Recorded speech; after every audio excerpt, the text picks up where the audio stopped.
గడిచిన 58 నెలలుగా జగన్మోహన్ రెడ్డి గారు అధికారంలోకి వచ్చిన మొట్టమొదటి రోజే అంటే ఇంకా ప్రమాణ స్వీకారం కూడా చేయలే. రిజల్ట్ రాగానే ఈ ఖజానాలో 100 కోట్లు ఉన్నాయి, అసలు జగన్మోహన్ రెడ్డి గారు ఎట్ట పరిపాలిస్తాడు, అసలు రేపు తెల్లారితే శాలరీలు ఇవ్వాలి, అసలు ఈ ప్రభుత్వం పరిపాలించలేదు అన్నట్టుగా రాసినటువంటి కథనాల నుంచి మీరు అన్న ఇప్పుడు అంటే సైకో మనస్తత్వంతో రాసి దాన్ని ఇప్పుడు సైతాన్ని మించి పైతాన్లుగా ఇంకా దానికి మించి రోజు రాతలు పెరిగిపోతూ ఉన్నాయి.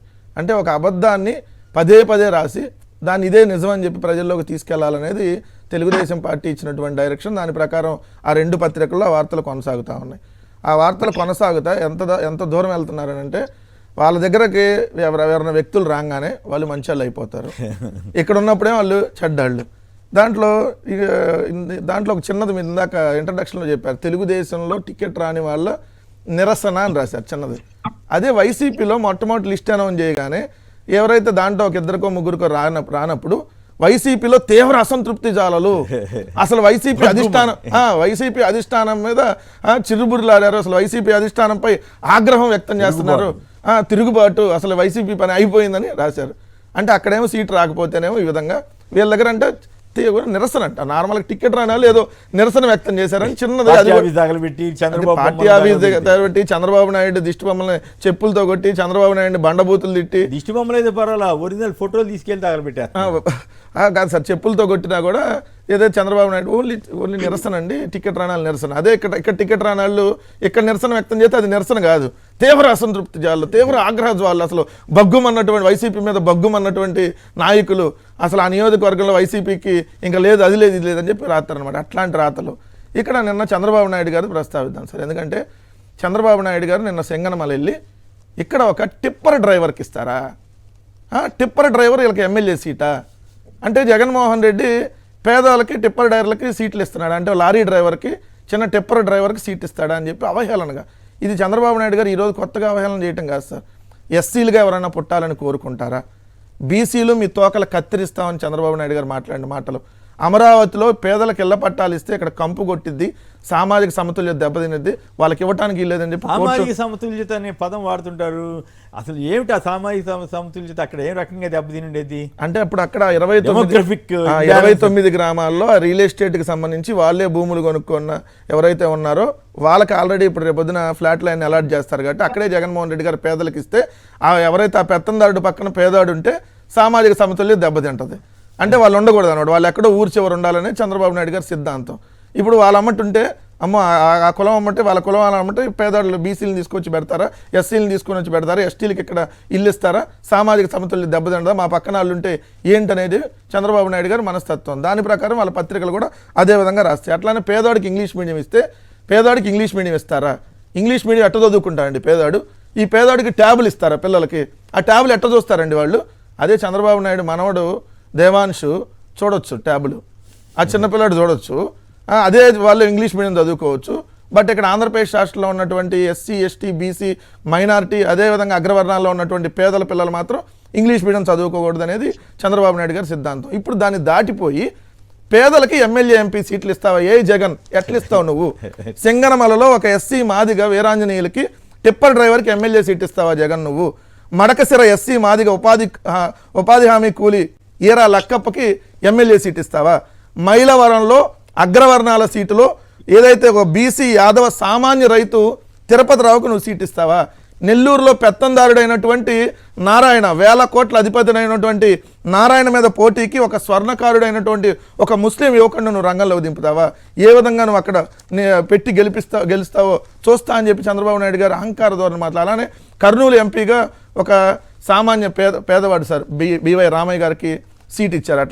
అట్లానే బాపట్ల ఎంపీగా రెండోసారి మళ్ళీ ఫోటోగ్రాఫర్గా ఉన్నటువంటి నందిగం సురేష్ సామాన్య ఎస్సీ మాదిగ సామాజిక వర్గానికి చెందినటువంటి నందిగం సురేష్ గారికి ఎంపీ సీట్ ఇచ్చారు. మళ్ళీ కూడా దాన్ని కొనసాగిస్తూ ఎంపీగా ఇచ్చి ఆ ఎంపీ సీట్లను ప్రకటించేటప్పుడు కూడా పోయినసారి ఆయన్నే పక్కన కూర్చోబెట్టుకొని ప్రకటించారు, మళ్ళీ ఇప్పుడు కూడా. అలానే నరసాపురంలో మొట్టమొదటిసారి బీసీ సెట్టిబలి మహిళ ఓ చిన్న లాయర్ సార్, ఆమె సామాన్య న్యాయవాది చిన్న లాయర్గా ఉన్నటువంటి ఆమెని ఈరోజు ఎంపీగా ప్రకటించారు జగన్మోహన్ రెడ్డి గారు. అంటే ఈ సీట్లలో మీరు ఎట్లా సామాన్యులకు సీట్లు ఇస్తారు, సామాన్యులకు సీట్లు ఇస్తే ఇక్కడ మాతో పాటు వాళ్ళు ఈక్వల్గా వచ్చి పార్లమెంట్లో కూర్చుంటారు, మాతో పాటు ఈక్వల్గా వచ్చి అసెంబ్లీలో కూర్చుంటారు, వాళ్ళు కూర్చోడానికి అర్హత లేదు అంటే డ్రైవర్గానే ఉండాలా, అంటే ఏదైతే పని చేసుకునే కూలీగానే ఉండాలా? వాళ్ళు అసెంబ్లీకి రాకూడదా? ఇదంతా చంద్రబాబు నాయుడు గారు వాళ్ళ పెత్తందారి మనస్తత్వానికి నిదర్శనంగా కనపడుతుంది. ఈరోజు దానికి కొన్ని ఎగ్జాంపుల్ చెబుతాను సార్. కందుకూరులో అక్కడ కమ్మ లేదంటే రెడ్డి ఎప్పుడు పోటీ చేసిన ఫస్ట్ టైం అక్కడ జగన్మోహన్ రెడ్డి గారు ఈరోజు బీసీ యాదవ సామాజిక వర్గాన్ని నిలబెట్టారు.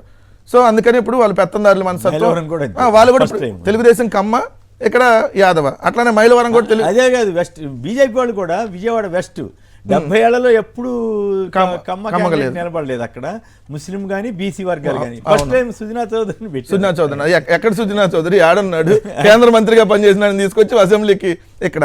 అట్లానే మీరు చూస్తే నరసరావుపేట ఎంపీ సార్ కమ్మ, తెలుగుదేశం కమ్మ, ఇక్కడ వైఎస్ఆర్సీపీ యాదవ్ సామాజిక వర్గం అనిల్ యాదవ్ గారిని. అట్లానే మీరు రాజమండ్రి పురంధేశ్వర్ గారి మీద బీసీ శెట్టిబల్జ డాక్టర్ గారు. అట్లా మీరు విశాఖపట్నం ఎంపీగా అవతల మీరేమో తెలుగుదేశం సంబంధించి కమ్మ, యువతలేమో ఏదైతే బీసీ తూర్పు కాబో బొత్స గారి సతీమణి. అట్లా మీరు అనకాపల్లి చూస్తే పెత్తందారుడైనటువంటి సీఎం రమేష్. ఇక్కడికి వచ్చేటప్పటికేమో ఓ బీసీ ముత్యాల నాయుడు గారు, ఏదైతే పార్టీని అంటిపెట్టుకున్న కూడా ఉండి బీసీ సామాన్య వ్యక్తి. సో అక్కడ సామాన్యులకు వైఎస్ఆర్ కాంగ్రెస్ పార్టీ సీట్లు ఇస్తుంది, ఏదైతే పేదవాళ్ళకి సీట్లు ఇస్తుంది. కానీ అవతల తెలుగుదేశం పార్టీ పెత్తందారులకు సీట్లు ఇస్తుంది. ఇక్కడే కనపడతా ఉంది. అక్కడే చంద్రబాబు నాయుడు గారు అహంకారం బయటకు కనపడిపోతున్నాడు. ఎందుకంటే దాచుకోలేకపోతున్నాడు. ఏందయ్యా మేమేమో కోటీశ్వరులకు సీట్లు ఇస్తుంటే నువ్వేమో లారీ డ్రైవర్కి ఇస్తావా, ఓ ఉపాధి హామీ కూలీకి ఇస్తావా, ఓ సామాన్య రైతుకి ఇస్తావా?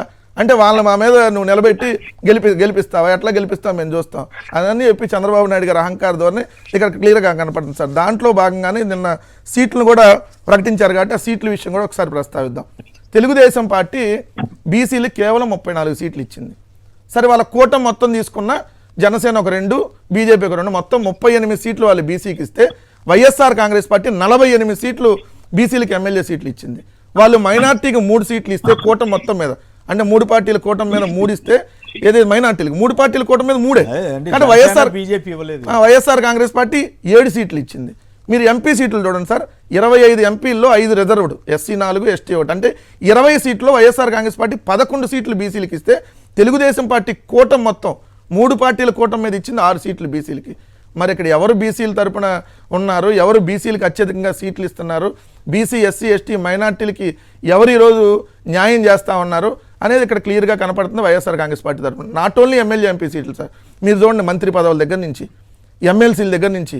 ఎమ్మెల్సీల్లో మీ వడ్డీ సామాజిక వర్గం బీసీ అక్కడ కొల్లేరు దగ్గర ఉన్న ఏదైతే ఎమ్మెల్సీలు ఇచ్చి ఫస్ట్ వెంకటరమణ గారిని, జయమంగళం వెంకటరమణ గారిని మొట్టమొదటిసారి, ఎందుకంటే ఆ సామాజిక వర్గానికి ఇప్పటివరకు మండల్లో ప్రాతినిధ్యం లేదు. అలా వర్ణి కుల క్షత్రియ, అలా ఏదైతే మత్స్యకార సామాజిక వర్గాలకు సంబంధించి వెనకబడినటువంటి అన్ని వర్గాలని ఎమ్మెల్సీలుగా, ఏదైతే ఎంపీలుగా రాజ్యసభల్లో, అదేవిధంగా మీరు అన్నట్టుగా మంత్రి పదవుల్లో వీళ్ళందరినీ కూర్చోబెడుతుంటే చంద్రబాబు నాయుడు గారు ఓర్చుకోలేకపోతున్నారు. ఎందుకంటే కమ్మాలకు 36 సీట్లు ఇచ్చారు కూటమిలో. వాళ్ళు ఎన్ని బీసీలకు ఇచ్చినాయి 38 అయితే కూటమి మొత్తం మీద, వాళ్ళ కూటమి మొత్తం మీద కమ్మాలకు 36 సీట్లు ఇచ్చారు. విచిత్రం ఏంటంటే బీజేపీ 10 సీట్లలో 2 రిజర్వ్డ్, ఎస్సీ 1, ఎస్టీ 1, 8లో 3 కమ్మకి ఇచ్చారు. 3 కమ్మ. అసలు ఎంపీ సీట్లలో అయితే వాళ్ళు 6 ఎంపీ సీట్లలో ఒక ఎస్సీ ఒక ఎస్టీ తీసేస్తే 4 జనరల్ ఉంటే 4 ఓసీ సామాజిక వర్గానికి, ఒక్కటి కూడా బీసీకి ఇవ్వాలి, ఒక్కటి కూడా కాపుకి ఇవ్వాలి. ఈ కూటమి మొత్తంలో తెలుగుదేశం 32 ఎమ్మెల్యే సీట్లు కమ్మకిస్తే 3 బీజేపీ కమ్మకి ఇచ్చింది, 1 జనసేన కమ్మ, మొత్తం కలిపితే 36 సీట్లు కమ్మ సామాజిక వర్గానికి ఇచ్చారు. అంటే ఈరోజు పెత్తందారులుగా తన సామాజిక వర్గం, అంటే బాబు దృష్టిలో బీసీ అంటే బాబు క్యాస్ట్ అంటారు కదా సార్, ఆయన దృష్టిలో వాళ్ళ క్యాస్ట్ వాళ్ళు బీసీ అనమాట. నార్మల్ బీసీలు ఆయనకి వాళ్ళకి కనపడదు, వాళ్ళ దగ్గరకు తీసుకోవాలని ఆలోచన చేయరు. మీరు జగన్మోహన్ రెడ్డి గారు అధికారంలోకి వచ్చిన మొట్టమొదటి రోజు చూడండి సార్, ఎంపీటీసీల దగ్గర నుంచి అదేవిధంగా జడ్పీ చైర్మన్లో మీరు విజయవాడలో అయితే నగరాలు అనే కమ్యూనిటీ ఉందని కూడా ఎవరికి తెలియదు. అలాంటి నగరాల కమ్యూనిటీలో ఉన్నటువంటి ఒక మహిళను తీసుకుని వచ్చి విజయవాడ మేయర్గా చేశారు.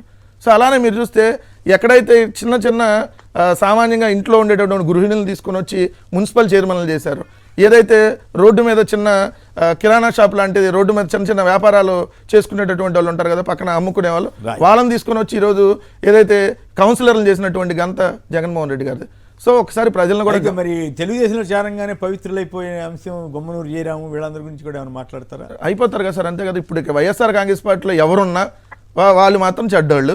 వైఎస్ఆర్ కాంగ్రెస్ పార్టీ నుంచి ఎమ్మనే తెలుగుదేశం కండవా కప్పుకోగానే, అసలు కండవా కూడా కప్పుకోవసలేదు సార్. వాళ్ళకి ఒకవేళ సీట్ ఇవ్వలేదని రాశారనుకోండి, అమ్మో వాళ్ళు అన్యాయం చేస్తారా, సీట్ ఇవ్వరా అని చెప్పి సీట్ ఇవ్వనప్పుడే రాస్తారు స్టార్ట్ చేసి, ఇంకా ఆ పార్టీలోకి వెళ్ళగానే పుణ్యాత్ముడు వచ్చేసాడు. ఇదే నారా లోకేష్ ఇదే బెంజి మంత్రి అన్నాడు సార్ అతన్ని, బెంజి మంత్రి గొమ్మనూరు జయరాంని బెంజి మంత్రి అని కూడా అన్నట్టు. బెంజి మంత్రి పేకాట స్థావరాలు నిర్వహిస్తున్నాడు, పక్క రాష్ట్రాల నుంచి తీసుకుని వచ్చి ఇక్కడ పేకాట్లు ఆడిస్తున్నాడు, 180 ఎకరాలు కబ్జా చేశాడు. సో ఇతన్ని ఎర్రబుక్లో రాసుకుని ఇతను వ్యవహారం తేలుస్తా అన్నాడు. మరి ఎర్రబుక్లో ఏమన్నా పేరు కొట్టేసి ఆయన పార్టీలో చేయగానే ఎర్రబుక్లో పేరు కొట్టేసి గుమ్మనూరు జయరాం గారికి ఆహ్వానించి మరి ఏదైతే ఆయన స్థానాన్ని మార్చి నిజంగా ఆలూరులో మరి ఎందుకు ఇవ్వలేదు సార్ సీటు గుమ్మనూరు జయరాంకి? మరి ఎందుకు మీరు అతన్ని మార్చారు, సీట్ని గుంతకల్లికి ఎందుకు మార్చారు? రెండో వచ్చేటప్పటికి లిక్కర్ స్కామ్ జరిగినప్పుడు ఢిల్లీ లిక్కర్ స్కామ్లో వైసీపీ ఎంపీలంతా లిక్కర్ స్కామ్లో ఉన్నారు, ఇదంతా తాడేపల్లికి వచ్చేస్తుంది, మాగొంట శ్రీనివాసరెడ్డి గారి ఆధ్వర్యంలో తాడేపల్లికి ఈ ఢిల్లీ లిక్కర్ స్కామ్కి లింక్ ఉంది, మధ్యలో ఈయనే మీడియేటర్ అన్నారు. మరి ఇప్పుడు ఆ లిక్కర్ స్కామ్లో ఉన్న మాగొంట కుటుంబాన్ని మీరు చేర్చుకొని టికెట్ ఇచ్చినప్పుడు ఇప్పుడు మరి అదంతా కరకట్ట కొంపలోకి వెళ్ళిందా? దానికి సమాధానం చంద్రబాబు నాయుడు గారు చెప్పాలి కదా. వేమిరెడ్డి ప్రభాకర్ రెడ్డి గారేమో వైఎస్ఆర్ కాంగ్రెస్ పార్టీలో ఉన్నప్పుడు ఇదిగో 2 కోట్లు వజ్రాల వాచి తీసుకెళ్ళి ఇచ్చేస్తున్నాడు, అసలు వేమిరెడ్డికి నెల్లూరు రాసిచ్చేశారు, ఇది రెడ్ల రాజ్యం అని చంద్రబాబు నాయుడు గారని మళ్ళీ ఆయన దగ్గరికి వెళ్ళి మరి కండవా కప్పుకొని భార్యకు కూడా సీట్ ఇచ్చాడు. ఎంత చిత్రం చూడండి. ఇలా ఉంటుంది చంద్రబాబు నాయుడు గారు తెలుగుదేశం. రైట్.